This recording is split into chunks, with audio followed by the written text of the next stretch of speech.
मोकामा में एक रोज पहले प्रचार के दौरान दुलार चंद यादव नाम के नेता की मौत के बाद भड़के बवाल ने थमने का नाम नहीं लिया। वहां उनकी शव यात्रा के दौरान भी पथराव किया गया। पत्थरबाजी के आरोप जेडीयू उम्मीदवार अनंत सिंह के समर्थकों पर लगे। दुलार चंद यादव के समर्थकों के मुताबिक जैसे ही उनका काफिला मोकामा में पंडारक इलाके के पास पहुंचा, भारी संख्या में मौजूद लोगों ने हमला कर दिया और उनकी गाड़ियों को निशाना बनाते हुए पत्थर बरसाने शुरू कर दिए। पथराव होते ही वहां अफरा तफरी मच गई। सड़कों पर कुछ लड़के लगातार पत्थर बरसाते दिखाई दिए। पथराव कर रहे लोगों के सिर पर मानो खून सवार हो। अफरा तफरी के बीच दुलार चंद यादव की शव यात्रा में शामिल होने के लिए जा रहे लोगों ने गाड़ी भगाकर अपनी जान बचाई। दुलार चंद यादव के समर्थकों ने पथराव करने का आरोप सीधे सीधे अनंत सिंह के समर्थकों पर लगाया। तो रास्ता में जो है अनंत सिंह का कुछ समर्थक लोग जो है ईटा पत्थर और गोलीबारी भी किए हैं। पथराव में कई गाड़ियों के शीशे चकनाचूर हो गए और कुछ लोगों को हल्की चोटें भी आई और वहां ऐसा माहौल बन गया लगा जैसे कोई दंगा भड़क गया हो। दुलार चंद यादव के समर्थकों के मुताबिक गलियों से, छतों से और घरों से पथराव किया गया। उन्होंने दावा किया कि वो सिर्फ शव यात्रा में शामिल होने के लिए इकट्ठे होकर जा रहे थे। ना तो उनके पास कोई हथियार था और ना ही उन्होंने किसी को कुछ कहा था, लेकिन इसके बावजूद उनकी गाड़ियों पर घेर कर हमला किया गया। ईंटा मारा, शीशा मारा, सब गाड़ी घुमा गया। हम गाड़ी खड़ा किए हुए साइड में आकर के शीशा फोड़ के चल गया। अनंत सिंह के समर्थक है। दुलार चंद यादव के समर्थकों ने पुलिस प्रशासन पर भी गुस्सा निकाला। उन्होंने दावा किया कि प्रशासन के संरक्षण में ही अनंत सिंह के समर्थकों ने निहत्थे लोगों को निशाना बनाया। और ये सब बच्चा ये सब बताइए, तो ये सब अपराधी है। शकल देख के लगता है ये सब अपराधी है। ये सब अपराधी है। देख के पता चल रहा है आपको कि अपराधी होगा ये लोग बच्चा। बवाल के बाद पूरे इलाके में तनाव फैल गया। पुलिस ने वहां भारी संख्या में फोर्स को तैनात कर दिया ताकि माहौल दोबारा ना बिगड़ सके। और इस सब के बीच दुलार चंद यादव के पोस्टमार्टम के दौरान भी खूब हंगामा हुआ। गुस्से में तमतमाए दुलार चंद यादव के समर्थक और जन सुराज पार्टी के समर्थक पोस्टमार्टम हाउस के बाहर इकट्ठा हो गए। उन्होंने जेडीयू उम्मीदवार अनंत सिंह पर सख्त एक्शन लिए जाने की मांग शुरू कर दी और खूब हंगामा किया। पटना के बाढ़ इलाके के सरकारी अस्पताल के बाहर मानो लोगों का सैलाब उमड़ पड़ा हो। दुलार चंद यादव के समर्थक और जन सुराज पार्टी के कार्यकर्ता पोस्टमार्टम हाउस के बाहर डटे रहे।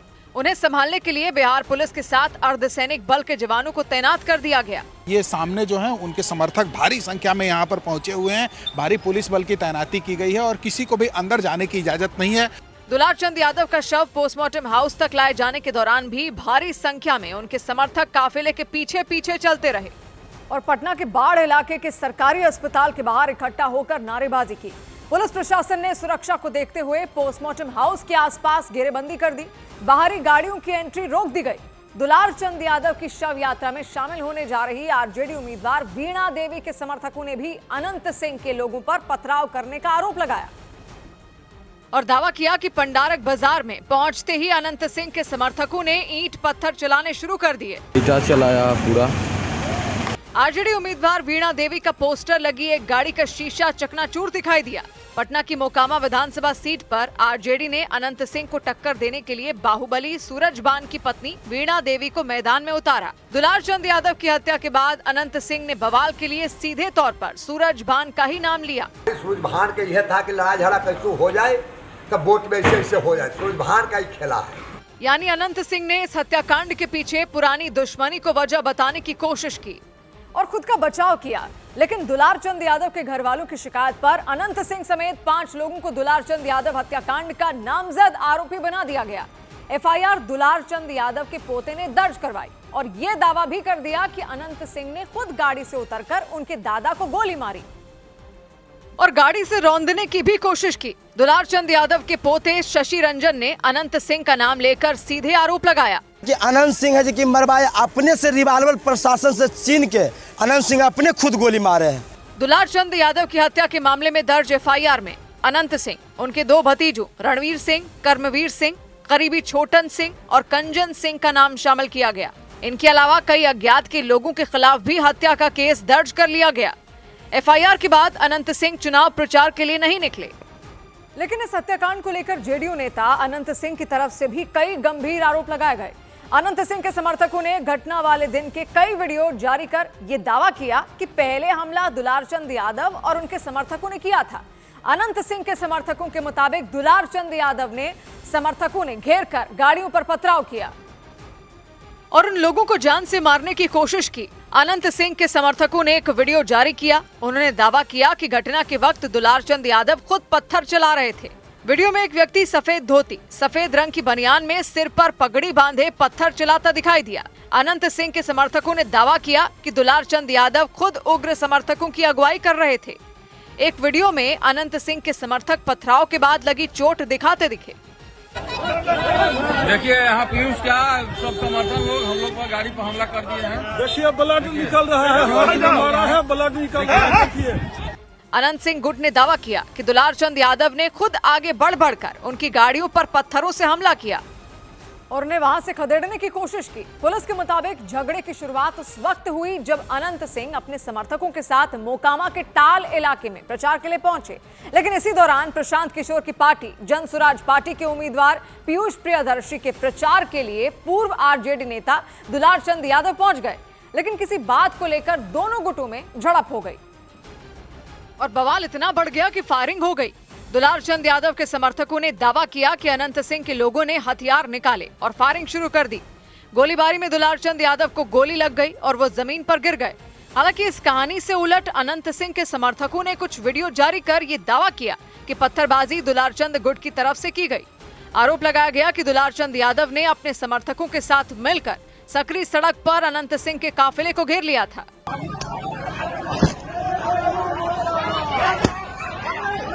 पुलिस ने केस दर्ज होने के बाद दोनों पक्षों के आरोपों की जांच शुरू कर दी, लेकिन इस हत्याकांड ने विधानसभा चुनाव के लिए पहले चरण की वोटिंग से पहले पूरे बिहार का सियासी तापमान बढ़ा दिया। विपक्षी दलों ने बिहार सरकार पर हमला बोला। तेजस्वी यादव ने नीतीश सरकार पर गुंडों को संरक्षण देने का आरोप लगाया। जन स्वराज पार्टी के प्रशांत किशोर ने दुलार चंद यादव की हत्या को बिहार के पुलिस प्रशासन की नाकामी बता दी। यानी पहले चरण की वोटिंग से पहले इस हत्याकांड ने बिहार का राजनीतिक पारा और ज्यादा चढ़ा दिया। तेजस्वी यादव ने तो आरजेडी पर बीजेपी और जेडीयू की तरफ से लगाए जा रहे जंगल राज के आरोपों का जिक्र करते हुए मौजूदा सरकार की कानून व्यवस्था पर हमला बोला। कोई कार्रवाई नहीं की गई, यही है ना। गुंडों को, अपराधियों को संरक्षण कौन दे रहा है? और जंगल राज की बात कर रहे हैं ये लोग। प्रशांत किशोर ने दुलार चंद यादव की हत्या को पुलिस प्रशासन की बहुत बड़ी नाकामी बताया। किसी की हत्या हो जाना ये तो प्रशासन की और यहाँ पर जो लोग विधि व्यवस्था में लगे हुए उनकी जिम्मेवारी है और ये सीधा सीधा उनका फेलियर है। पूर्व आरजेडी नेता दुलार चंद यादव जन स्वराज पार्टी के उम्मीदवार पीयूष प्रियदर्शी के प्रचार के लिए ही मोकामा टाल इलाके में गए थे और खुलकर जन स्वराज पार्टी का प्रचार किया था। किसी जमाने में दुलार चंद यादव नीतीश कुमार और लालू प्रसाद के करीबी रहे थे। उनके ऊपर हत्या, रंगदारी, फिरौती के 12 से ज्यादा मामले दर्ज थे। मोकामा के टाल इलाके में 1980 के दशक में दुलार चंद का काफी दबदबा माना जाता था। साल 1990 में जमानत मिलने के बाद दुलार चंद यादव ने विधानसभा चुनाव लड़ा था, लेकिन अनंत सिंह के बड़े भाई दिलीप सिंह से मामूली अंतर से हार गए थे। माना जाता है कि उसी वक्त से दोनों के बीच दुश्मनी शुरू हो गई थी। हालांकि लंबे वक्त तक आरजेडी में रहने के बाद दुलार चंद यादव ने इस बार के चुनाव में जन स्वराज पार्टी का समर्थन कर दिया। उन्होंने मोकामा से उम्मीदवार पीयूष प्रियदर्शी का खूब प्रचार किया। उनकी हत्या से कुछ ही घंटे पहले का एक वीडियो भी सामने आया जिसमें वो पीयूष के लिए वोट मांगते दिखे। एक बार भूलिए नहीं, एक वोट मार दीजिए पीयूष प्रियदर्शी के। इसी रैली के कुछ देर बाद मोकामा में अनंत सिंह गुट के साथ बवाल हुआ और उनकी हत्या हो गई, लेकिन उनकी हत्या से पूरे बिहार में सियासी घमासान बढ़ गया। मोकामा में तो बवाल थमा ही नहीं, कई जगहों पर अनंत सिंह और दुलार चंद यादव के समर्थकों में झड़प की खबरें आई। इन सब के बीच दुलार चंद यादव की पोस्टमार्टम रिपोर्ट सामने आई और उनकी पोस्टमार्टम रिपोर्ट के मुताबिक गोलीबारी में सिर्फ एक गोली उनके पैरों में लगी थी। पोस्टमार्टम करने वाले डॉक्टरों के मुताबिक एक गोली दुलार चंद यादव के पैर में एड़ी के पास लगी थी। डॉक्टरों ने यह भी बताया कि गोली जिस जगह लगी थी वो जानलेवा नहीं थी। जी, एक गोली पैर में लगी हुई है लेकिन वो गोली जानलेवा नहीं। यानी डॉक्टरों के मुताबिक दुलार चंद यादव की मौत गोली लगने से नहीं हुई। डॉक्टरों ने बताया कि पोस्टमार्टम कराने से पहले शव का एक्सरे भी कराया गया था और दुलार चंद के शरीर पर ज्यादातर जख्म छीलने जैसे पाए गए। पुलिस ने बताया कि इस मामले में कुल 3 एफआईआर दर्ज की गई। चुनाव आयोग ने भी हत्याकांड से जुड़ी रिपोर्ट बिहार के डीजीपी से मांग ली। इधर बिहार के मोतिहारी में जन स्वराज पार्टी की प्रचार गाड़ी पर हमला हो गया।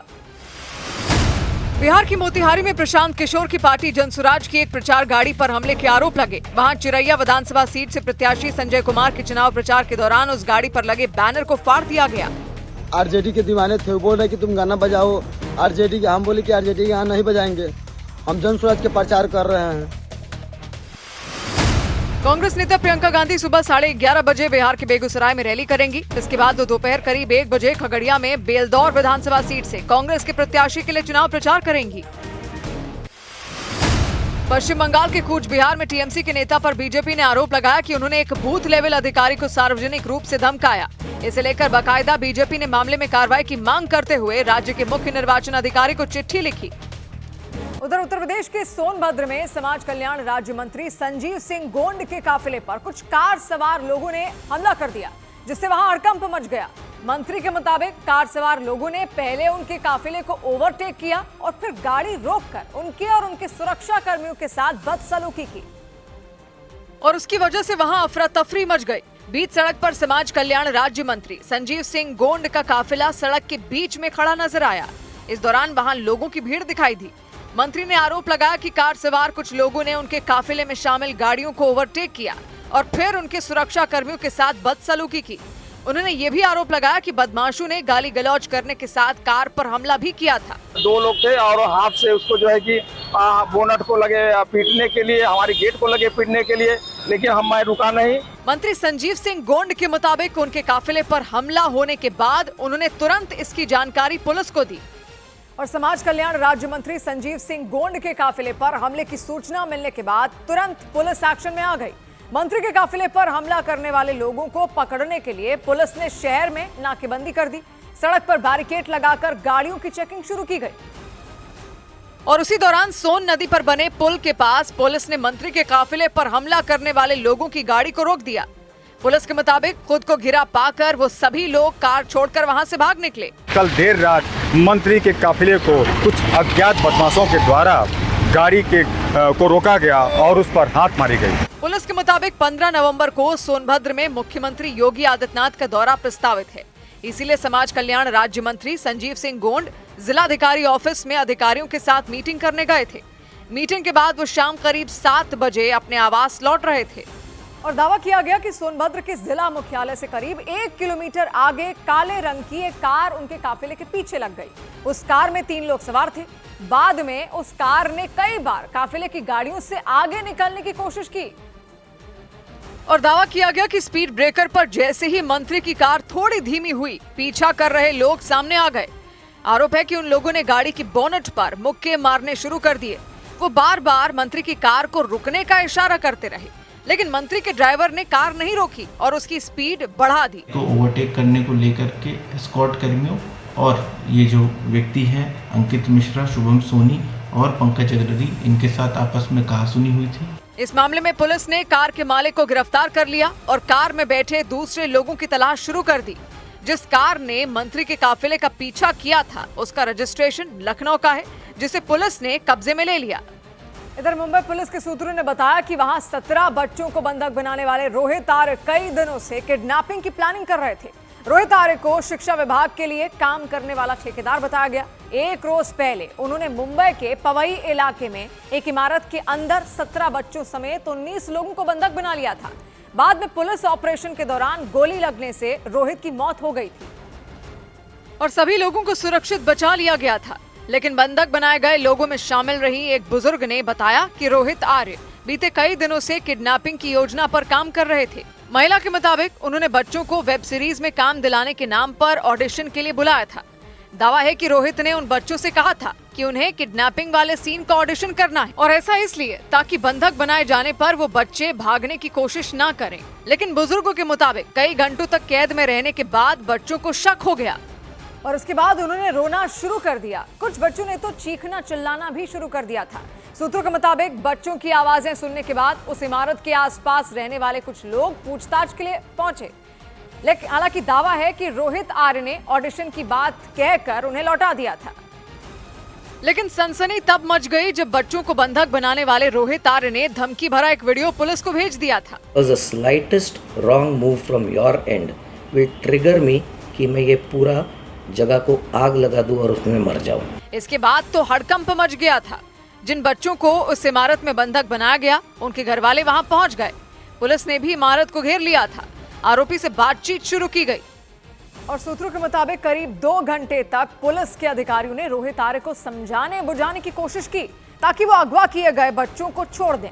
दावा है कि उनकी मांगों को भी पूरा करने का भरोसा दिया गया था, लेकिन मुंबई पुलिस के सूत्रों ने बताया कि लाख समझाने के बाद भी रोहित आर्य नहीं माने, बल्कि दावा है कि उन्होंने बंधक बनाए गए लोगों को जिंदा जलाने की धमकी दी थी। सूत्रों के मुताबिक इसी के बाद पुलिस ने पवई इलाके में मौजूद उस इमारत में घुसने का फैसला किया। दावा है कि पुलिस के जवान खिड़की के रास्ते इमारत में दाखिल हुए और उस जगह पर पहुंचे जहां बंधकों को रखा गया था।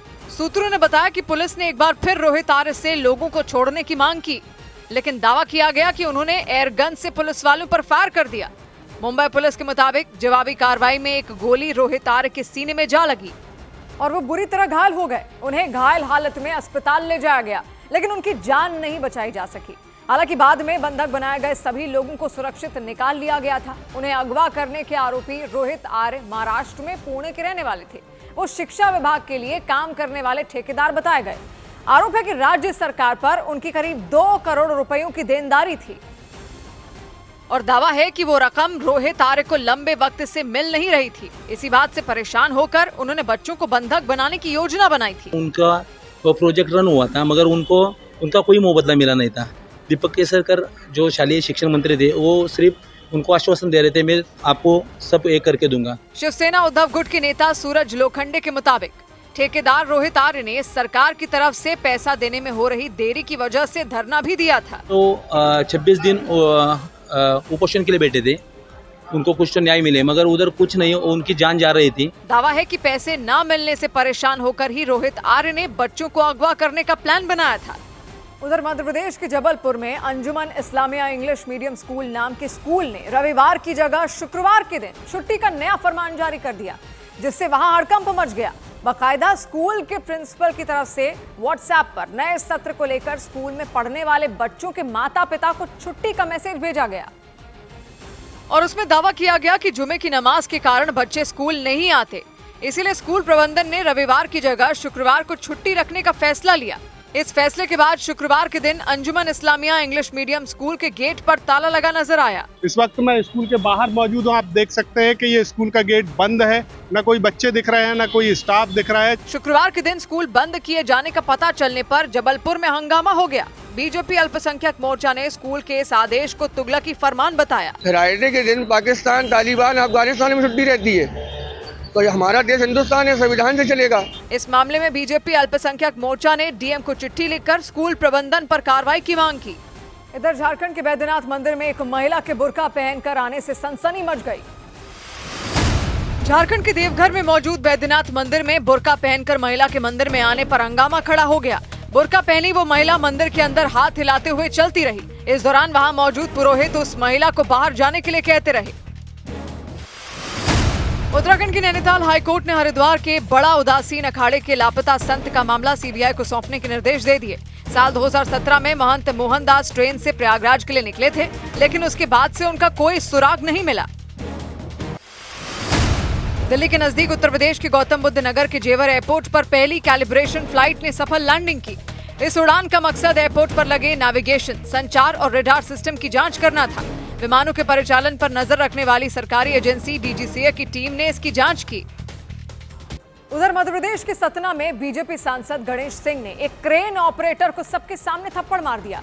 घटना तब हुई जब शहर के सेमरिया चौक पर सांसद गणेश सिंह भीमराव अंबेडकर की प्रतिमा पर माल्यार्पण के लिए पहुंचे। उन्होंने हाइड्रोलिक बॉक्स में बैठकर माल्यार्पण भी किया, लेकिन नीचे आने के दौरान मशीन झटके के साथ बंद हो गई। इससे बीजेपी सांसद गणेश सिंह भड़क गए। उन्होंने क्रेन ऑपरेटर को बुलाया और फिर सबके सामने उसे थप्पड़ मार दिया।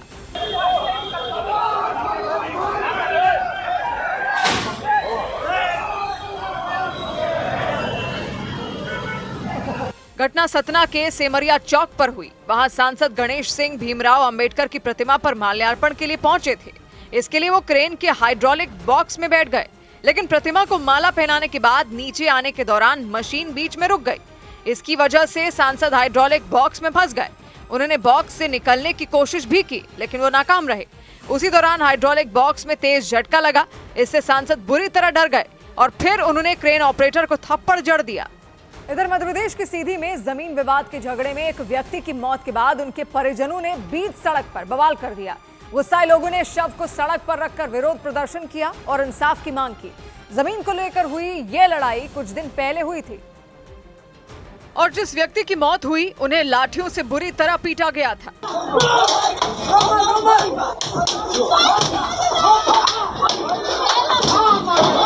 करीब 12 से 15 हमलावरों ने घेर कर चारों तरफ से लाठियों की बरसात कर दी थी। जमीन के विवाद में जग जाहिर नाम के व्यक्ति की इतनी बेरहमी से पिटाई की गई थी कि उसे देखने वालों का कलेजा कांप उठा था।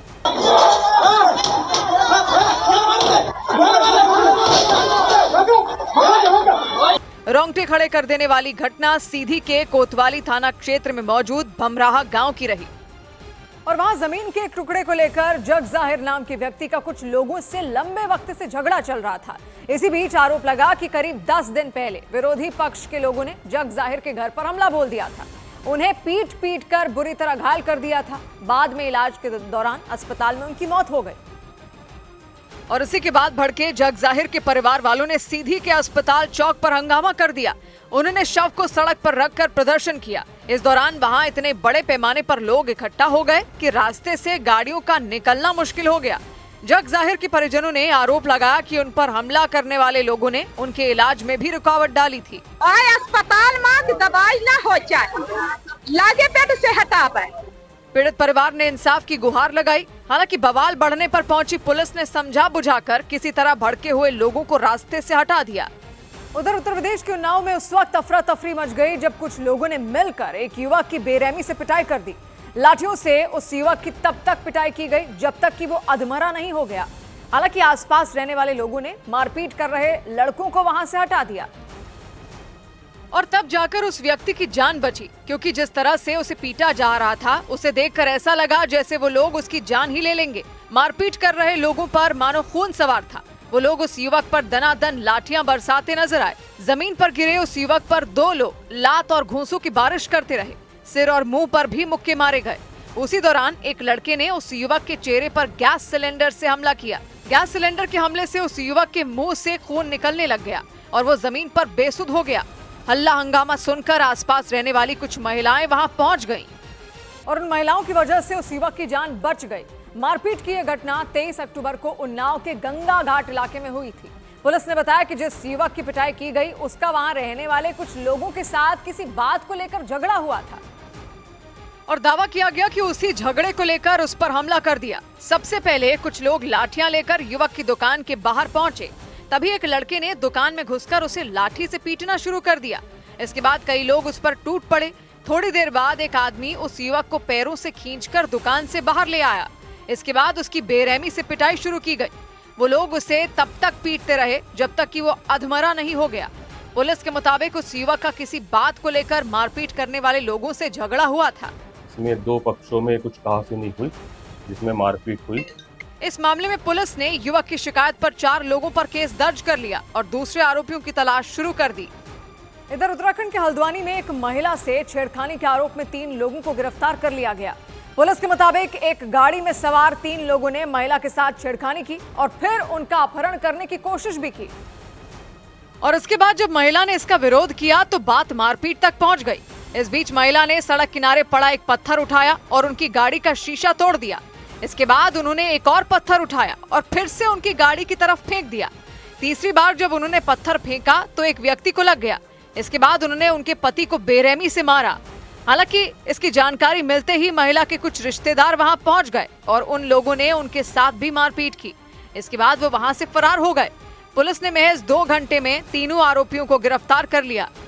उधर दिल्ली में BS3 मानक वाली गाड़ियों पर पाबंदी लगा दी गई। बढ़ते प्रदूषण को रोकने के लिए 1 नवंबर से दिल्ली में BS3 और उससे नीचे के मानक वाली गाड़ियों के प्रवेश पर पूरी तरह प्रतिबंध लगा दिया गया। हालांकि BS4 मानक वाली गाड़ियों को 1 साल की छूट दी गई। इसके अलावा CNG, LNG और इलेक्ट्रिक गाड़ियों पर भी इस नियम का असर नहीं होगा।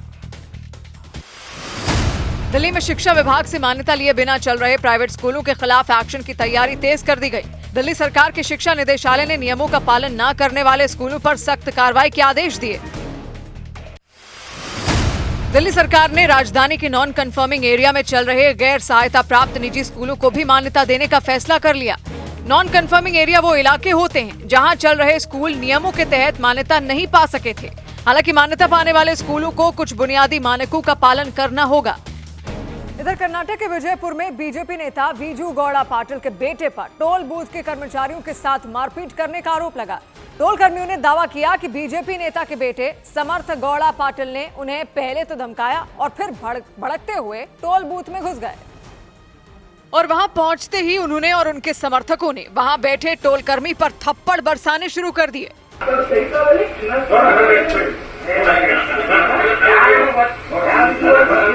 पहला थप्पड़ उनके साथ आए समर्थक ने जड़ा। इस दौरान एक आदमी लगातार बीच बचाव की कोशिश में लगा दिखा, लेकिन समर्थ गौड़ा पाटिल और उनके समर्थक नहीं रुके।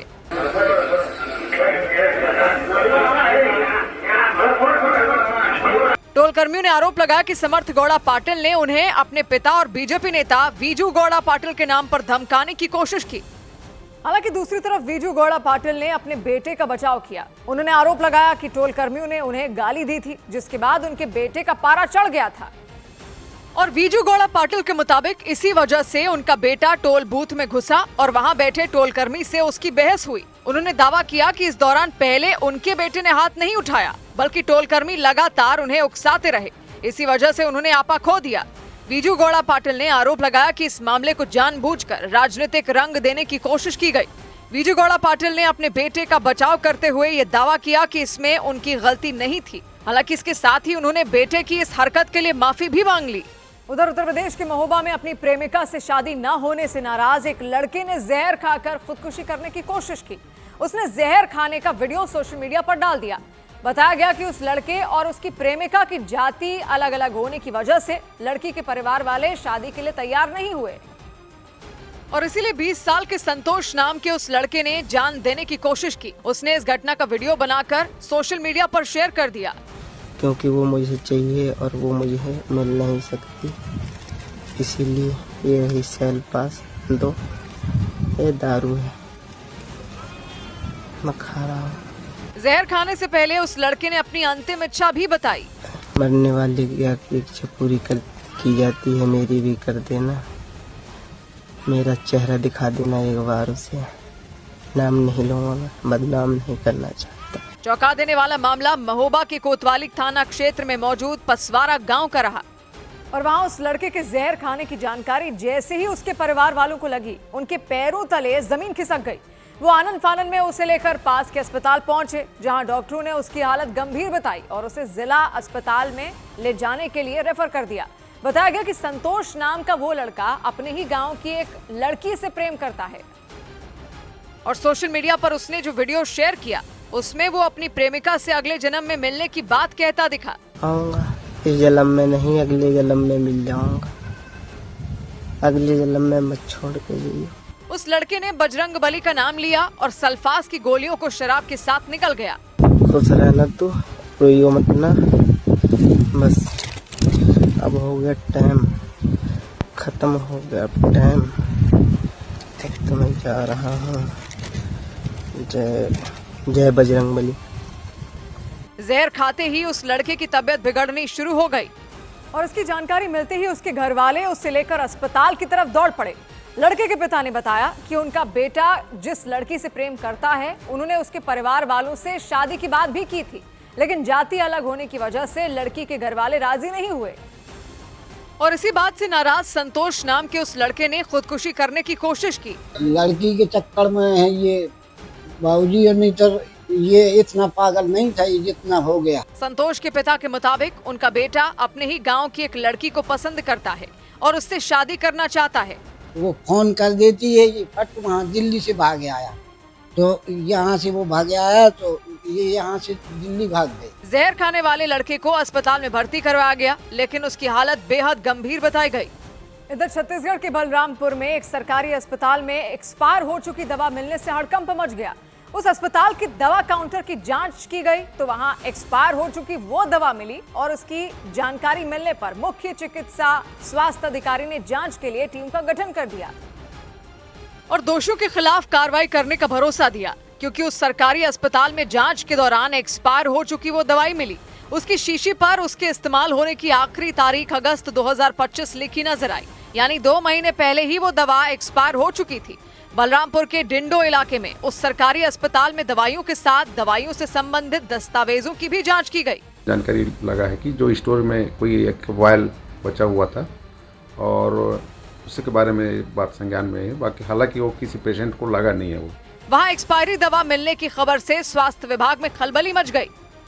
उधर राजस्थान के जोधपुर और जालौर में आतंकी संगठनों से कनेक्शन के शक में 3 मौलवियों को गिरफ्तार कर लिया गया। ये कार्रवाई एटीएस और आईबी की टीम ने एक साथ मिलकर की। दावा किया गया कि उन तीनों के पास से आतंकी संगठनों से जुड़े कई दस्तावेज बरामद किए गए और जांच एजेंसियों की संयुक्त कार्रवाई से सनसनी मच गई। एटीएस और आईबी की टीम ने एक साथ मिलकर जोधपुर में 2 मदरसों पर छापेमारी की। इसके अलावा जालोर में भी एक मदरसे पर छापा मारकर वहां से एक मौलवी को गिरफ्तार कर लिया गया। आशंका जताई गई कि वो तीनों आतंकी संगठनों से जुड़े हुए थे। सूत्रों के मुताबिक एटीएस और आईबी की टीम ने जोधपुर में 2 मौलवियों को गिरफ्तार कर लिया। उन पर आतंकी संगठनों और अंतर्राष्ट्रीय फंडिंग नेटवर्क से जुड़े होने के इनपुट मिले थे। इसके साथ ही जालौर में एक मदरसे से एक मौलवी को गिरफ्तार कर उस मदरसे को सील कर दिया गया। इधर दिल्ली के बवाना इलाके में नकली घी बनाने वाली फैक्ट्री पकड़ी गई। दिल्ली के बवाना में पुलिस ने नकली घी बनाने वाली फैक्ट्री का भंडाफोड़ कर दिया। छापेमारी के दौरान पुलिस ने फैक्ट्री से 3700 लीटर नकली घी बरामद करने के साथ 2 लोगों को गिरफ्तार कर लिया। पुलिस के मुताबिक आरोपी अलग अलग नाम से नकली घी मार्केट में बेचने में जुटे थे। मुंबई में शिवसेना उद्धव ठाकरे गुट के नेता और सांसद संजय राउत की अचानक तबीयत बिगड़ गई। इसके बाद उन्हें इलाज के लिए अस्पताल में भर्ती कराया गया। सोशल मीडिया पर उन्होंने एक पोस्ट डालकर अपनी तबीयत खराब होने की जानकारी दी। महाराष्ट्र के उप मुख्यमंत्री एकनाथ शिंदे ने मुंबई के बंधक कांड में सुरक्षित बची एक बुजुर्ग से वीडियो कॉल पर बातचीत की। उन्होंने अस्पताल में भर्ती घायल महिला का हाल जाना। एक रोज पहले मुंबई के पवई इलाके में 17 बच्चों समेत 19 लोगों को बंधक बना लिया गया था। उधर उत्तर प्रदेश के सीतापुर में मेडिकल स्टोर चलाने वाले एक व्यक्ति पर कुछ लोगों ने हमला कर दिया। डरा देने वाला हमला उस वक्त हुआ जब वो व्यक्ति मेडिकल स्टोर बंद करके अपने घर जाने लगे। तभी अचानक कुछ लोगों ने उन पर लाठियों की बरसात कर दी और उन लोगों ने चारों तरफ से घेर कर उनकी पिटाई की। हालांकि उन्होंने अपने बचाव के लिए एक व्यक्ति से लाठी छीन ली, लेकिन पिटाई कर रहे दूसरे व्यक्ति ने लाठी वापस ले ली। इस दौरान वो लोग लगातार उन पर लाठियों की बरसात करते दिखे। उन्होंने भागकर अपनी जान बचाने की कोशिश की, लेकिन उन्हें दौड़ाकर बेरहमी से पीटा गया, जिससे उनकी चीख निकल गई।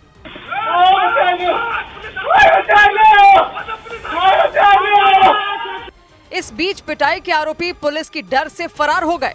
गनीमत रही कि हमले के दौरान हेलमेट पहने होने की वजह से उस व्यक्ति के सिर में चोट नहीं आई, लेकिन वो बुरी तरह घायल हो गए। बाद में उन्हें अस्पताल ले जाया गया। इधर देश के अलग अलग हिस्सों में आवारा कुत्तों के हमलों की खबरों के बीच दिल्ली के पास उत्तर प्रदेश के ग्रेटर नोएडा से भी ऐसा ही डरा देने वाला मामला सामने आया। वहां मौजूद एक हाउसिंग सोसाइटी में पार्क में टहल रहे एक व्यक्ति पर आवारा कुत्तों के झुंड ने हमला कर दिया और देखकर ऐसा लगा जैसे आवारा कुत्ते उन्हें बुरी तरह नोच डालेंगे। खुद को घिरा पाकर वो व्यक्ति कुत्तों को भगाने में जुट गए। उन्होंने बचने के लिए तेजी से अपने हाथ पैर घुमाने शुरू किए, जिसके बाद आवारा कुत्ते वहां से भाग खड़े हुए। इससे पहले हाउसिंग सोसाइटी के अंदर कुछ आवारा कुत्ते एक जगह खड़े दिखाई दिए। उन कुत्तों के पास एक आदमी भी नजर आया। ऐसा लगा जैसे उन कुत्तों को खाना खिला रहा हो। तभी पार्क में टहलते हुए वहां एक व्यक्ति पहुंच गए। उन्हें देखकर एक कुत्ता उन पर झपटने के लिए आगे बढ़ा। हालांकि उस व्यक्ति ने कुत्ते को भगा दिया, लेकिन थोड़ी देर बाद 3-4 कुत्ते उन्हें काटने के लिए दौड़ पड़े। उधर मध्य प्रदेश के शिवपुरी में इलाज के बाद हाथ में ग्लूकोज की बोतल लेकर घूमते मरीज को देख लोग दंग रह गए। जानकारी के मुताबिक उस मरीज ने एक झोला छाप डॉक्टर से इलाज करवाया था। इलाज करने के बाद झोला छाप डॉक्टर ने उस मरीज को उसके हाल पर छोड़ दिया और इसीलिए वो हाथ में ग्लूकोज की बोतल लिए घूमता नजर आया। उसके एक हाथ में ड्रिप लगी दिखी, जबकि दूसरे हाथ में उसने ग्लूकोज की बोतल पकड़ी हुई थी। वो मरीज जिस भी रास्ते से गुजरा, लोग उसे मुड़ मुड़ कर देख रहे थे। लोग उस मरीज को देखकर हैरान रह गए। जानकारी के मुताबिक उस मरीज ने एक झोला छाप डॉक्टर से इलाज करवाया था। स्वास्थ्य विभाग को भी ऐसी दुकानों पर कार्रवाई करनी चाहिए, जिससे ऐसी तस्वीरें ना आए। कहीं ना कहीं स्वास्थ्य विभाग पर ही प्रश्न चिन्ह लगता है। दावा किया गया कि वहां झोला छाप डॉक्टरों की भरमार है, लेकिन स्वास्थ्य विभाग ने उनके खिलाफ कोई कार्रवाई नहीं की। उधर झारखंड के गिरिडीह में एक टोल प्लाजा पर हुई मारपीट से सनसनी मच गई। टोल कर्मियों के मुताबिक 15 से 20 गाड़ियों में आए लड़कों ने टोल देने से इनकार कर दिया। इसकी वजह से उनकी टोल कर्मियों से बहस हो गई और इसके बाद बात इतनी बढ़ गई कि उन्होंने टोल कर्मी की बुरी तरह पिटाई कर दी। 15 से 20 लड़कों के एक ग्रुप ने वहां खड़े एक टोल कर्मी पर हमला कर दिया। उन लड़कों ने उनके साथ धक्का मुक्की की। इस दौरान बीच बचाव करने आए दूसरे टोल कर्मियों को भी उन लड़कों ने बुरी तरह पीटा। उन लड़कों ने उन टोल कर्मियों को पूरी सड़क पर घुमा घुमा कर मारा। लाख मुक्कों से भी मारा है और उनके हाथ में गाड़ियों की चाबियां थी, उनसे मारा है। काफी देर तक उस टोल प्लाजा पर हंगामे करने के बाद वो लड़के फरार हो गए। इसके बाद टोल कर्मियों ने आरोपी लड़कों के खिलाफ एफआईआर दर्ज करवाई। उधर उत्तर प्रदेश के फिरोजाबाद में बैंक खातों में जमा लावारिस रकम को उनके सही हकदार तक पहुंचाने के लिए बैंकों ने कैंप लगाने की तैयारी शुरू कर दी। जानकारी के मुताबिक फिरोजाबाद जिले के करीब 86 करोड़ रुपए की रकम अलग अलग खातों में पड़ी है, जिसे कोई क्लेम तक नहीं कर रहा। कुछ समय पहले भारत सरकार ने पूरे देश में आपकी पूंजी आपका अधिकार नाम से अभियान शुरू किया था और उसी अभियान के तहत फिरोजाबाद में बैंकों की तरफ से कैंप लगाने का फैसला लिया गया। इसका मकसद बैंक खातों में पड़े लावारिस पैसों को उसकी सही हकदार तक पहुंचाया जा सके। बैंक अधिकारियों के मुताबिक सिर्फ फिरोजाबाद जिले की सभी बैंकों में 3 लाख से ज्यादा अकाउंट में करीब 86 करोड़ रुपए जमा है, जिसे कोई क्लेम नहीं कर रहा। राशि जो सही बेनिफिशियरी है, तो इसका जिसे पैसा मिलना चाहिए उन्हें मिले, उसके लिए कैंप किया जा रहा है। कैंप लगाने के अलावा लोगों को बैंक खातों की जानकारी देने के लिए बैंकों की तरफ से पोर्टल भी शुरू किया गया। इधर टैक्स न चुकाए जाने पर यूपी के वाराणसी में सैकड़ों मकानों को कुर्क करने की चेतावनी दी गई। उत्तर प्रदेश के वाराणसी में नगर निगम ने 150 से ज्यादा मकानों के टैक्स न चुकाए जाने को लेकर कार्रवाई की। नगर निगम की तरफ से उन मकानों के मालिकों को नोटिस भेजा गया और 15 दिनों में टैक्स न जमा करने पर कुर्की की चेतावनी दी गई। कुल 1 करोड़ 78 लाख रुपए की धनराशि संपत्ति कर के रूप में बकाया था और मुझे लगता है कि इसकी वसूली कर ली जाएगी। उत्तर प्रदेश के सुल्तानपुर में एक गाड़ी के खाई में गिरने से एक लड़के की जान चली गई। बताया गया कि वो लड़का अपने परिवार के साथ आजमगढ़ से लखनऊ आ रहा था, तभी पूर्वांचल एक्सप्रेसवे से उसकी गाड़ी खाई में गिर गई। इस हादसे में उसके परिवार के 5 लोग घायल हो गए। जम्मू कश्मीर की सरकार ने जानकारी दी कि आर्टिकल 370 हटने के बाद से पिछले 6 साल में दूसरे राज्यों के 631 लोगों ने जम्मू कश्मीर में जमीनें खरीदी। जानकारी के मुताबिक दूसरे राज्यों के लोगों ने जम्मू में सबसे ज्यादा जमीनों का सौदा किया। उधर राजस्थान के बारां में अतिक्रमण हटाने के नाम पर परेशान करने का आरोप लगाते हुए एक दुकानदार ने आत्मदाह की कोशिश की। दुकानदार ने नगर पालिका के कर्मचारियों पर आए दिन परेशान करने का आरोप लगाया और खुद पर पेट्रोल छिड़क लिया। जानकारी मिलने पर वहां पहुंची पुलिस ने उन्हें हिरासत में लिया, लेकिन उससे पहले बीच सड़क पर भारी हंगामा हो गया। सड़क के किनारे अपनी दुकान लगाने वाले दुकानदार ने खुद पर पेट्रोल छिड़क कर आत्मदाह की कोशिश की। ये देखकर वहां अफरा तफरी मच गई। आग लगा के यही मरूंगा, कोई भी हो, ये मेरी माँ की कसम कर रहा हूं। उनके साथ एक और दुकानदार ने आरोप लगाया कि अतिक्रमण हटाने के नाम पर नगर पालिका के कुछ कर्मचारी उन्हें परेशान कर रहे हैं। दावा किया गया कि किसी ने भी उनकी शिकायत नहीं सुनी। 8 महीने से परेशान हो गए, किसी अधिकारी के पास जाता तो सुनते ही नहीं है। हंगामा बढ़ने पर वहां आसपास के कई और दुकानदार भी पहुंच गए और धीरे धीरे वो लोग भी उन दुकानदारों के समर्थन में खड़े हो गए। उन्होंने भी नगर पालिका के कर्मचारियों पर इसी तरह के आरोप लगाए। हालांकि इस बीच कुछ लोगों ने उस दुकानदार को समझाया कि वो आत्मदाह की कोशिश ना करें, लेकिन दुकानदार का गुस्सा शांत नहीं हुआ। वो और उनके साथ नगर पालिका कर्मचारियों के खिलाफ आर पार के मूड में नजर आए। जो भी अधिकारी आएगा आग लगेगी यार, जो भी होगा जो देख लेंगे, पुलिस बंद कर दे या कुछ भी कर दे। इसके बाद आसपास के कई और दुकानदारों ने भी उन कर्मचारियों के खिलाफ मोर्चा खोल दिया। उन्होंने आरोप लगाया कि प्रशासन बड़े दुकानदारों के अतिक्रमण को नजरअंदाज करती है, जबकि उन्हें रोजाना परेशान किया जाता है। सड़क के किनारे हो रहे इस हंगामे की वजह से वहां ट्रैफिक जाम हो गई। वहां से गुजरने वाली गाड़ियों की रफ्तार पर ब्रेक लग गया और जानकारी मिलने पर पुलिस की टीम उन्हें समझाने पहुंच गई, लेकिन पुलिस वालों के समझाने पर भी दुकानदार ने अपनी जिद नहीं छोड़ी। उन्होंने प्रशासन की कार्रवाई के खिलाफ अपना विरोध जारी रखा और इसके बाद पुलिस ने उन्हें जबरदस्ती वहां से हटाना शुरू कर दिया। इस कार्रवाई पर कई दुकानदार भड़क गए। लेकिन पुलिस ने कुछ ही देर में उस दुकानदार को हिरासत में ले लिया जिन्होंने खुद पर पेट्रोल छिड़क लिया था। उन्हें ले जाकर पुलिस की गाड़ी में बैठा दिया गया। बाद में दूसरे दुकानदारों को भी समझा बुझाकर हंगामे को शांत कराया गया। जानकारी के मुताबिक बाद में इलाके के विधायक ने प्रशासन को निर्देश दिया कि वो सड़क के किनारे दुकान लगाने वाले इन लोगों को परेशान ना करें। इधर लखनऊ में नगर निगम कार्यकारिणी की बैठक के दौरान हंगामा मच गया। वहां मेयर और नगर आयुक्त के बीच एक दूसरे के अधिकारों को लेकर तीखी बहस हो गई। मामला इतना बढ़ गया कि मेयर ने कार्यकारिणी की बैठक बीच में ही भंग कर दी, क्योंकि बैठक शुरू होते ही मेयर सुषमा खारवाल और नगर आयुक्त गौरव कुमार आपस में भिड़ गए। अगर मेरा उत्तरदायी है फाइलों का तो मैं किसी से भी परीक्षण करा सकता हूं। उनके बीच एक दूसरे के अधिकार और फैसला लेने की प्रक्रिया को लेकर जोरदार बहस हुई। नगर निगम मुख्यालय में हुई इस बैठक में कई सभासद मौजूद रहे।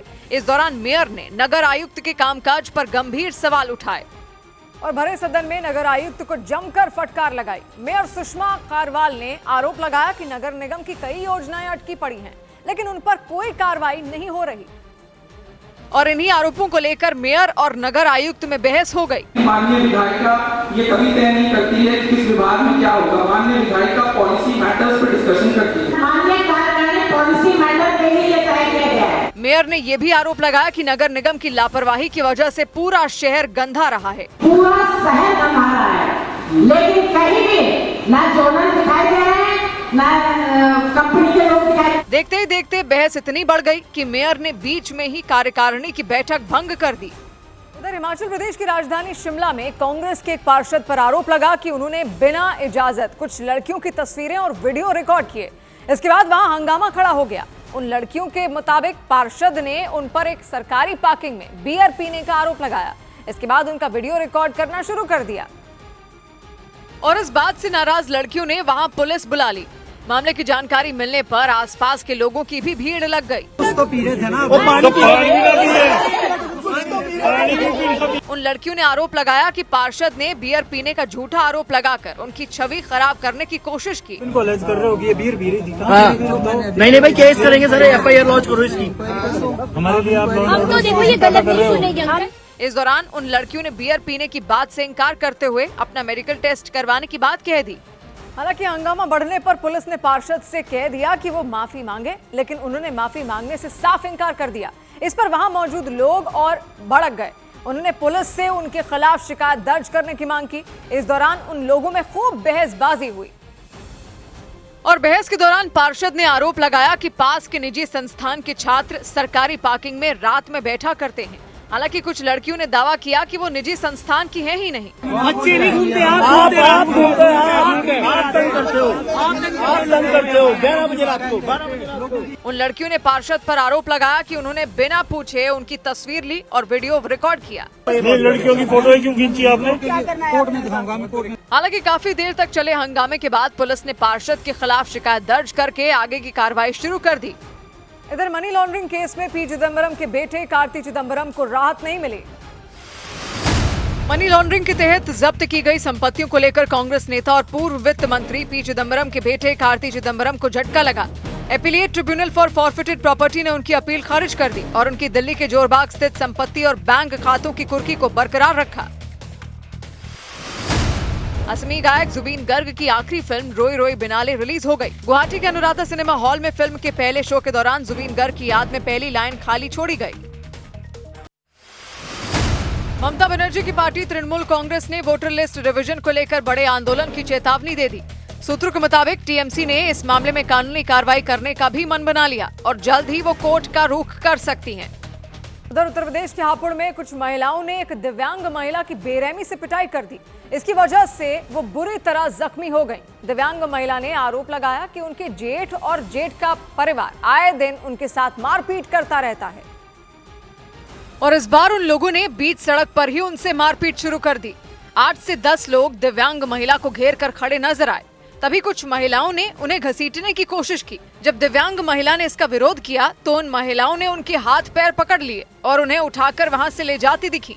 वो उन्हें इसी तरह घसीटते हुए कुछ दूर तक ले गई और फिर वहां भी उनकी बेरहमी से पिटाई की। ये देखकर एक व्यक्ति दौड़ते हुए उनके पास आए। उन्हें देखते ही वो सभी महिलाएं पीछे हट गईं। इसके बाद दिव्यांग महिला ने मारपीट करने वाली महिलाओं के खिलाफ शिकायत दर्ज करवाई। इधर मध्य प्रदेश के शाहजहांपुर की कृषि मंडी में सोयाबीन की फसल का भाव कम मिलने पर किसानों ने हाईवे जाम कर दिया। इस दौरान उन किसानों ने जमकर हंगामा किया। मामले की जानकारी मिलने पर एसडीएम भी वहां पहुंच गई। क्योंकि वो किसान कृषि मंडी के पास हाईवे पर धरने पर बैठे दिखे, वहां भारी संख्या में पहुंचे किसानों ने जमकर नारेबाजी की। इससे सड़क पर जाम लग गया और वहां से गुजरने वाले घंटों इंतजार करने पर मजबूर हो गए। हालांकि खबर मिलने पर एसडीएम समेत कई पुलिसकर्मी वहां पहुंच गए और किसानों को शांत करवाने की कोशिश की। इस दौरान किसानों ने कृषि मंडी में सोयाबीन की फसल का भाव कम होने पर नाराजगी जताई। हालांकि काफी देर तक समझाने और उनकी समस्या का हल निकालने का भरोसा देने के बाद हंगामा शांत हुआ। उधर हरियाणा के कैथल में आरोप लगा कि 2 लोगों ने एक महिला के साथ बैठे एक युवक पर पेचकस से हमला कर दिया। वो महिला उस युवक के साथ एक इमारत की पहली मंजिल पर बने एक कमरे में बैठी थी। आरोप लगा कि इसी बीच वो दोनों लोग वहां दाखिल हुए और उन्होंने हमला कर दिया और उनसे बचने के लिए उस व्यक्ति ने पहली मंजिल की बालकनी से नीचे छलांग लगा दी। लेकिन नीचे गिरने के बाद वो भागने के दौरान एक दुकान में रखे काउंटर से टकरा गया और घायल हो गया। पुलिस के मुताबिक उसे अस्पताल ले जाया गया, लेकिन वहां उसकी मौत हो गई। कह रहे थे कोई महिला थी उनके साथ कोई झगड़ा वगड़ा कोई ऐसा इशू। कैथल के करनाल रोड पर हुई इस घटना के बाद पुलिस उस इमारत में पहुंची और वहां से सबूत जुटाए। वहीं पुलिस की शुरुआती जांच में उस महिला और हमला करने वाले उन दोनों लोगों की पहचान नहीं हो पाई। इसके साथ ही हमले की वजह का भी पता नहीं चल पाया। इधर बिहार के आरा में सरेआम एक व्यक्ति और उनके बेटे की हत्या किए जाने से सनसनी मच गई। उनके परिवार के मुताबिक वो दोनों किसी काम के सिलसिले में घर से बाहर गए थे, लेकिन बाद में घर से करीब 20 किलोमीटर दूर उन दोनों के शव बरामद किए गए। क्योंकि आरोप लगा कि कुछ लोगों ने गोली मारकर उनकी हत्या कर दी। आरा के मुफस्सिल थाना क्षेत्र के बेलघाट गांव के पास हुई इस वारदात की जानकारी मिलने पर पुलिस वहां पहुंची और शवों को अपने कब्जे में ले लिया। प्रमोद महतो नाम के उस व्यक्ति के परिवार वालों के मुताबिक हत्या से कुछ घंटों पहले उनकी बातचीत हुई थी और सगाई समारोह की तैयारी के लिए वो बेटे के साथ बाजार निकले थे। किसी से दुश्मनी पुरानी पुरानी है सर। वहीं इस मामले में उनके परिवार वालों ने किसी से पुरानी दुश्मनी होने की बात से इनकार कर दिया और प्रमोद महतो और उनके बेटे की हत्या की वजह का पता नहीं चल पाया। पुलिस ने इस मामले में केस दर्ज कर लिया और आरोपियों की तलाश में जुट गई। पुलिस के साथ फॉरेंसिक टीम वारदात वाली जगह पर पहुंची और वहां से सबूत इकट्ठा किए और पुलिस के अधिकारियों ने आरोपियों की गिरफ्तारी के लिए स्पेशल टीम बनाने का दावा कर दिया। वहीं इस मामले में जेडीयू के एमएलसी राधाचरण शाह ने दोषियों के खिलाफ कार्रवाई को लेकर प्रमोद महतो के परिवार को भरोसा दिया। इस सरकार में कोई भी बचने वाला है, जो भी गुनहगार होगा सलाखे के अंदर रहेगा और जल्द स्पीडी ट्रायल कर उसको सजा होगा। आरा के मुफस्सिल थाना क्षेत्र में हुई इस हत्या के बाद लोग डर के साए में जीने के लिए मजबूर हो गए। उधर छत्तीसगढ़ के कोरबा में 13 फीट लंबा कोबरा सांप दिखने से दहशत मच गई। कुछ लोगों ने तुरंत वन विभाग को इसकी जानकारी दी। इसके बाद वहां पहुंचे 2 वनकर्मी उस सांप को पकड़ने में जुट गए, लेकिन उसे पकड़ने में उन वनकर्मियों के पसीने छूट गए।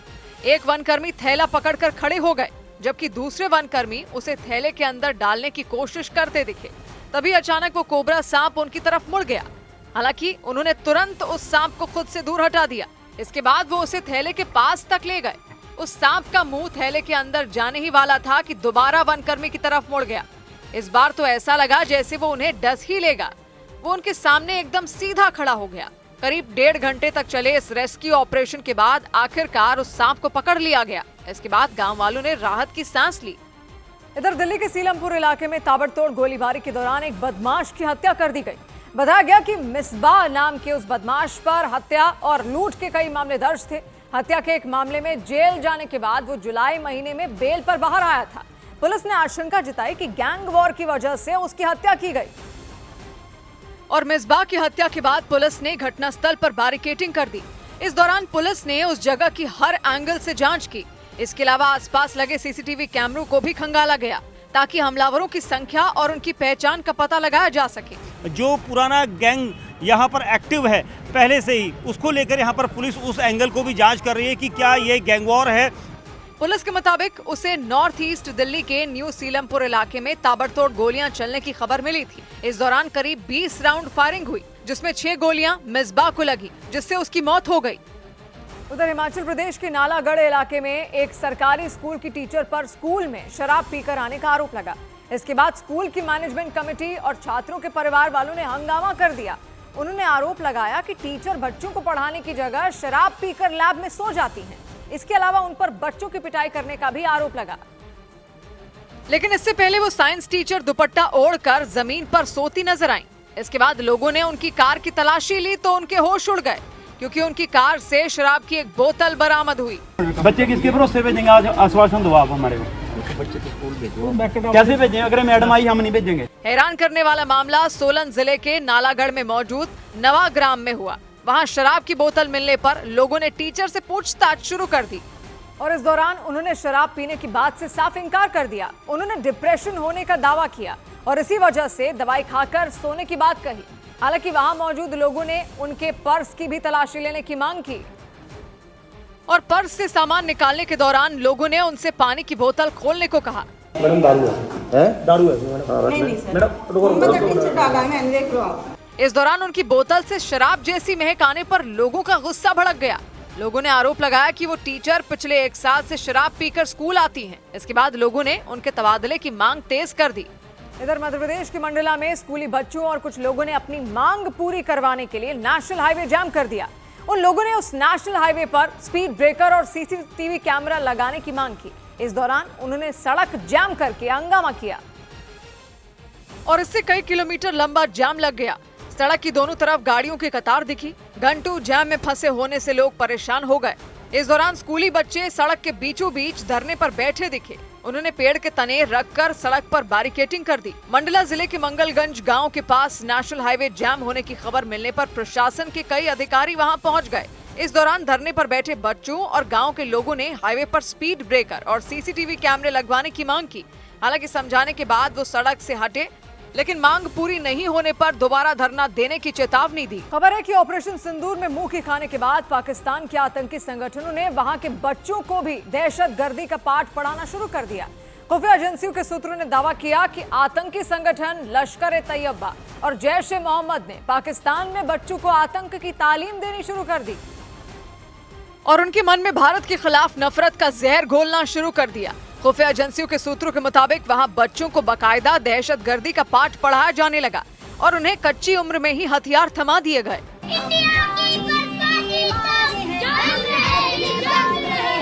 सूत्रों के मुताबिक आतंकी संगठन लश्कर और जैश के कमांडरों ने खास तौर पर बच्चों को ट्रेनिंग के लिए चुना, जबकि यही पाकिस्तान ऑपरेशन सिंदूर के वक्त ये आरोप लगा रहा था कि भारतीय सेना ने आतंकियों के बहाने महिलाओं और बच्चों को निशाना बनाया। उधर पाकिस्तान में एक बार फिर आतंकियों ने खुलेआम रैली करने का ऐलान कर दिया, वो भी लाहौर में। ऑपरेशन सिंदूर के बाद चर्चा में आए लश्कर के आतंकी हाफिज अब्दुल रऊफ ने पाकिस्तान के लोगों से अपील की कि वो आतंकियों की इस रैली में शामिल हो।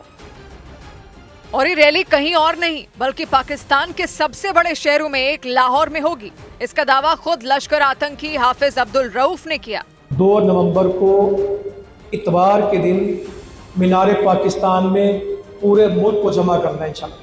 खुफिया एजेंसियों के सूत्रों ने आशंका जताई कि 2 नवंबर को होने वाली इस रैली में लश्कर के कई टॉप कमांडर शामिल हो सकते हैं। दावा तो ये भी किया गया कि इस रैली के पीछे कोई और नहीं बल्कि पाकिस्तानी सेना का ही दिमाग है, ताकि ऑपरेशन सिंदूर के बाद फिर एक बार लश्कर-ए-तैयबा को एकजुट किया जा सके। हालांकि भारतीय खुफिया एजेंसियों ने दावा किया कि इस पर उनकी पैनी नजर रहेगी। इधर पाकिस्तान और अफगानिस्तान के बीच 6 नवंबर को होने वाली शांति वार्ता से पहले पाकिस्तान ने एक बार फिर अफगानिस्तान को धमकाने की कोशिश की। पाकिस्तान ने अफगानिस्तान पर बॉर्डर वाले इलाकों में बेवजह तनाव बढ़ाने का आरोप लगाया और अफगानिस्तान को धमकी भरे लहजे में चेतावनी दे दी कि अगर अफगानिस्तान की तालिबान सरकार ने बॉर्डर पर तनाव जारी रखा तो पाकिस्तान इसका जवाब देगा। Pakistan will respond resolutely if provocations continue in the future. Pakistani विदेश मंत्रालय ने ये बयान देकर तालिबान पर निशाना साधा, वो भी तब जब 6 नवंबर को दोनों देशों के बीच बातचीत होनी है। लेकिन पाकिस्तान ने इस बातचीत से पहले ही तालिबान को सीमा पर तनाव भड़काने और उकसाने वाली कार्रवाई करने का आरोप लगा दिया। उसने आरोप लगाया कि तालिबान के इशारों पर ही अक्टूबर महीने में अफगानिस्तान से लगने वाली उसकी सीमा के पास जमकर खून खराबा हुआ था। उधर रूस ने यूक्रेन के सुमी शहर में बम बरसाकर वहां तबाही मचा दी। दावा किया गया कि वहां रूसी सेना ने न सिर्फ आसमान से बम बरसाए बल्कि ड्रोन से भी हमले किए। और इन हमलों से यूक्रेन के सुमे में इतने धमाके हुए कि वहां रहने वाले लोगों की जान पर बनाई। तेज धमाकों ने लोगों को दहला दिया। रूस ने जो बम बरसाए वो सुमे के रिहायशी इलाकों में गिरे। इन बमों से वहां ऐसी तबाही मची कि लोगों की जान हलक में आ गई। बिल्डिंगों में आग लग गई और उनसे डराने वाली लपटें निकलती दिखी। एक बिल्डिंग में तो ऐसी भीषण आग लगी कि दमकल विभाग के कर्मचारियों के भी पसीने छूट गए। वो क्रेन की मदद से बिल्डिंग के ऊपरी मंजिल तक पहुंचे, लेकिन इस दौरान आसपास हो रहे धमाकों ने उनकी हिम्मत तोड़ दी। लेकिन इन धमाकों की जद में जो लोग आए उनकी जान बचानी भी जरूरी थी, इसीलिए दमकल विभाग के लोग अपने काम में लगे रहे। उन्होंने जलती हुई बिल्डिंगों के अंदर जाकर आग बुझाने की कोशिश की और इसके लिए पहले उन इमारतों को खाली कराया गया। सुरक्षा कर्मी और दमकल के जवान पूरी तेजी से लोगों को उनके घरों से बाहर निकालकर सुरक्षित जगहों पर ले जाते दिखे। इसके बाद उन्होंने फटाफट उन बिल्डिंगों में पानी के पाइप बिछाए जिनमें आग लग गई थी। जवानों ने तेजी से उन बिल्डिंगों में लगी आग बुझाने का काम शुरू कर दिया। दूसरी तरफ लोगों को बचाने के काम में भी तेजी बरती गई, क्योंकि रूस के हवाई हमलों से वो दहशत में आ गए थे। इसलिए उन्हें जितनी जल्दी हो सका उन्हें सुरक्षित ठिकानों तक पहुंचा दिया गया। इधर कई घंटों तक हुई भारी बारिश के बाद अमेरिका के न्यूयॉर्क में बाढ़ जैसे हालात बन गए। वहां की सड़कों पर कई फीट तक पानी जमा हो गया। दावा किया गया कि न्यूयॉर्क के कुछ इलाकों में तो करीब 70 साल बाद इतनी तगड़ी बारिश हुई और उसकी वजह से वहां की सड़कें पूरी तरह जलमग्न हो गई। उन सड़कों पर खड़ी गाड़ियों के पहिए पानी में डूबे दिखे। इसके अलावा पैदल चलने वाले लोगों के लिए तो घर से निकलना ही मुश्किल हो गया, क्योंकि लोगों के मकानों के बाहर घुटनों तक पानी भर गया। ऐसे में जरूरत पड़ने पर लोगों को उसी पानी के बीच से होकर गुजरना पड़ा। न्यूयॉर्क में कई घंटों तक मूसलाधार बारिश हुई। इसकी वजह से वहां के कई इलाके डूब गए। हालात ऐसे हो गए कि वहां की सड़कों पर कई किलोमीटर लंबा जाम लग गया। कई जगहों पर तो गाड़ियां घंटों तक एक ही जगह पर फंसी रहीं। उधर ब्रिटेन के शाही परिवार ने प्रिंस एंड्रयू से प्रिंस की उपाधि छीन ली। इसके साथ ही उन्हें विंडसर में मौजूद उनके आलीशान घर को भी खाली करने का आदेश दे दिया। प्रिंस एंड्रयू पर आरोप लगा कि साल 2001 में उन्होंने 17 साल की एक लड़की का यौन शोषण किया था और इन्हीं आरोपों की वजह से किंग चार्ल्स ने अपने छोटे भाई से प्रिंस का खिताब छीन लिया। बकिंगम पैलेस की तरफ से जारी बयान के मुताबिक प्रिंस एंड्रयू को अब एंड्रयू माउंटबेटन विंडसर के नाम से जाना जाएगा। अभी तक उन्हें Prince Andrew Duke of York कहा जाता था। प्रिंस एंड्रयू को आलिशान घर रॉयल लॉज भी खाली करना पड़ेगा। एंड्रयू का नाम लंबे वक्त से अमेरिकी अपराधी जेफरी एप्स्टेन से जुड़ा रहा है। उस पर नाबालिगों के यौन शोषण के आरोप थे। इसके अलावा एंड्रयू पर 2001 में 17 साल की एक लड़की के यौन शोषण के भी आरोप लगे। इधर भारतीय क्रिकेट टीम ऑस्ट्रेलिया से दूसरा T20 मैच हार गई। ऑस्ट्रेलिया ने मेलबर्न में हुए दूसरे T20 मुकाबले में भारत को 4 विकेट से हरा दिया। भारत ने ऑस्ट्रेलिया को 126 रनों का टारगेट दिया था, जिसे ऑस्ट्रेलिया ने 6 विकेट खोकर 13.2 ओवर में ही हासिल कर लिया। बीसीसीआई सचिव देवजीत सेकिया ने एशिया कप की ट्रॉफी देने में देरी होने पर नाराजगी जताई। उन्होंने साफ कर दिया कि इस मुद्दे पर बीसीसीआई मंगलवार को होने वाली आईसीसी की बैठक में सवाल उठाएगी। खबरों के मुताबिक एशिया कप की ट्रॉफी अभी भी एशियन क्रिकेट काउंसिल के अध्यक्ष मोहसिन नकवी के दफ्तर में ही रखी हुई है। उधर राजस्थान के जालौर में कुछ पुलिस वालों पर आरोप लगाया गया कि उन्होंने कई महिलाओं और नाबालिग लड़कियों को उनके घर से घसीट कर निकाल दिया। जानकारी के मुताबिक जिन महिलाओं की साथ बर्बरता की गई उनके घर को लेकर विवाद चल रहा था। बताया गया कि इलाके के ही एक व्यक्ति ने दावा किया कि वो घर उनका है और इसी मामले को लेकर पहुंची पुलिस वहां रहने वाले लोगों को जबरदस्ती निकालती नजर आई। इस दौरान उसने कुछ महिलाओं को घसीट कर बाहर निकाला। इस कार्रवाई पर एक नाबालिग लड़की पुलिस वालों से भिड़ गई।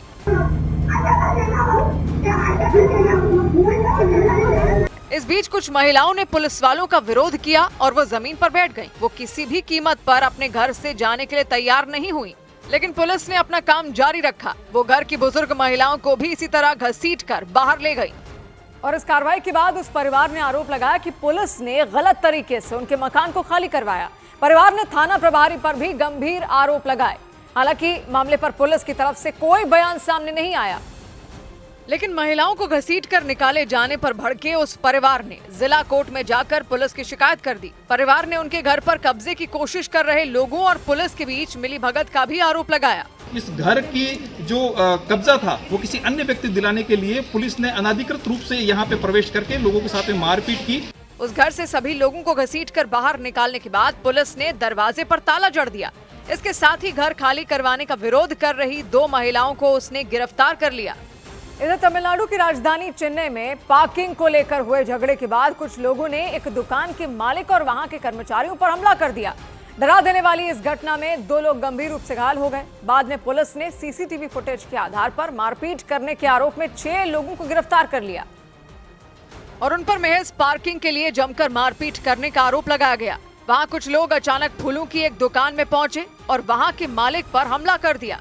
उन लोगों ने उन्हें खींचकर बाहर निकाला और फिर उन पर टूट पड़े। यही नहीं, जब दुकान के दूसरे कर्मचारी उनके बचाव में आए तो उन लोगों ने उन्हें भी पीट दिया। बताया गया कि हमला करने वालों की कार उस दुकान में खड़े एक स्कूटर से टकरा गई थी, जिस पर झगड़ा शुरू हुआ। इसी के बाद कार चला रहे व्यक्ति ने अपने कुछ साथियों को बुलाकर मारपीट शुरू कर दी। उधर यूपी के बरेली में एक व्यक्ति पर 16 साल तक गलत तरीके से पेंशन लेने का आरोप लगाया गया। उत्तर प्रदेश के बरेली में एक व्यक्ति पर आरोप लगाया गया कि उसने अपने पिता की मौत के बाद 16 साल तक उनकी सरकारी पेंशन का लाभ उठाया। मामला सामने आने के बाद प्रशासन ने आरोपी से 75 लाख रुपए की वसूली कर ली।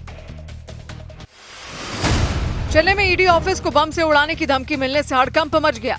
ईमेल के जरिए धमकी दी गई। दावा किया गया कि केएन नेहरू केस की वजह से धमकी भरी ईमेल भेजी गई। जानकारी के मुताबिक ईडी मनी लॉन्ड्रिंग मामले में तमिलनाडु सरकार के मंत्री केएन नेहरू की एक कंपनी की जांच कर रही है।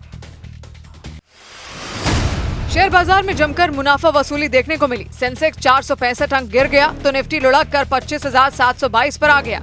इसकी वजह से निवेशकों के करीब 2 लाख करोड़ रुपए डूब गए। सबसे ज्यादा गिरावट एफएमसीजी और आईटी इंडेक्स में रही, जबकि पीएसयू, बैंक और ऑयल एंड गैस सेक्टर में तेजी रही। इधर दिल्ली में बीजेपी ने आम आदमी पार्टी पर एक और शीश महल बनवाने का आरोप लगा दिया। बीजेपी ने दावा किया कि चंडीगढ़ के सेक्टर 2 में पंजाब के मुख्यमंत्री कोठे की 2 एकड़ जमीन पर बनी आलीशान कोठी अरविंद केजरीवाल को मिल गई। बीजेपी के मुताबिक अरविंद केजरीवाल ने जिस तरह दिल्ली में शीश महल बनवाया था, उसी तरह उन्होंने चंडीगढ़ में भी भव्य सरकारी कोठी में रहने की तैयारी शुरू कर दी।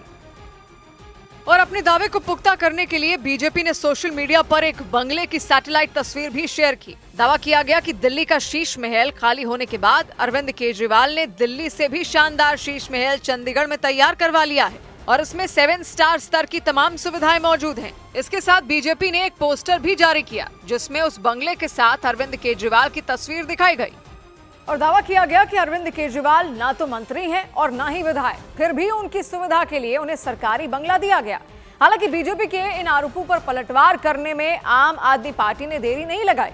उसने सोशल मीडिया पर किए गए हमले का जवाब सोशल मीडिया पर ही दिया और आम आदमी पार्टी ने बीजेपी के हमलों का जवाब देते हुए सोशल मीडिया पर लिखा कि छठ पूजा के दौरान फर्जी यमुना की कहानी पकड़ी गई, इसीलिए बीजेपी बौखला गई है। यही नहीं, आम आदमी पार्टी ने इन आरोपों को दूसरे मुद्दों से ध्यान भटकाने वाला बताया। उसके मुताबिक दिल्ली में बीजेपी ने प्रदूषण और क्लाउड सीडिंग को लेकर फर्जी दावे किए और जब उसका झूठ पकड़ा गया तो उसने गलत आरोप लगाने शुरू कर दिए। आम आदमी पार्टी ने चंडीगढ़ में अरविंद केजरीवाल को बंगला मिलने की खबर को खारिज कर दिया। उधर पटना में विधानसभा चुनाव को लेकर एनडीए ने संकल्प पत्र के नाम से अपना घोषणा पत्र जारी कर दिया। संकल्प पत्र में एनडीए ने 1 करोड़ नौकरी देने का वादा किया गया।